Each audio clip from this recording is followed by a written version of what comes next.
ये जो मेरा पॉलिटिकल जर्नी रहा है, मैंने अपने लिए कुछ मांगा नहीं।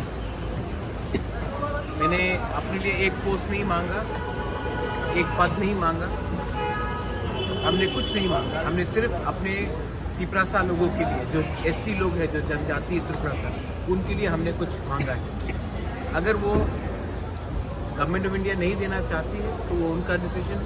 अगर वो देंगे तो हम वेलकम करेंगे, अगर नहीं देंगे तो हम ऑपोजिशन में हैं और हम जानते हैं कि ऑपोजिशन क्या कर सकता है त्रिपुरा में, तो हम ऑपोजिशन का काम करेंगे। 27 तारीख लास्ट डेट था, अभी तक नहीं हुआ, क्या बोलना चाहिए? ये सवाल आप होम मिनिस्टर से पूछिए, मुझसे मत पूछिए। मैं वही कह सकता हूँ जो मुझे कहा गया था। मैं अपने लाइन में हूँ, जो मुझे बोला गया था।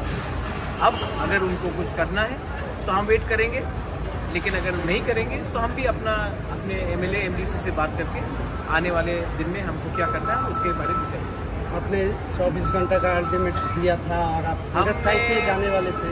आपको मैं एक ही बात बोलना चाह रहा हूँ कि मैंने आज तक अपने लिए कुछ डिमांड नहीं की। मैंने जो भी डिमांड किया है अपने त्रिपुरा के जनजातियों के लिए डिमांड किया। अगर उनको लगता है कि त्रिपुरा का जनजाति को कुछ मिलना चाहिए तब एक्ट कीजिए। अगर उनको लगता है कि त्रिपुरा का जनजाति खुशी है तब हम हमारा व्यू अलग है। हम अपना जो हमें जो करना है वो हम करेंगे।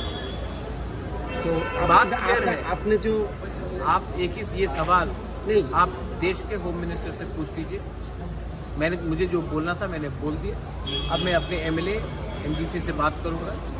दिल्ली से मुझे बहुत फ़ोन कॉल आया है अभी तक, लेकिन जब तक मैं अपने एमएलए एमडीसी और अपने सपोर्टर्स के साथ बात नहीं करूंगा, अभी मैं मीडिया को कुछ नहीं बोलना चाहता। तो आपका जो हंगर स्ट्राइक का जो स्टैंड था उसमें रहेंगे क्या?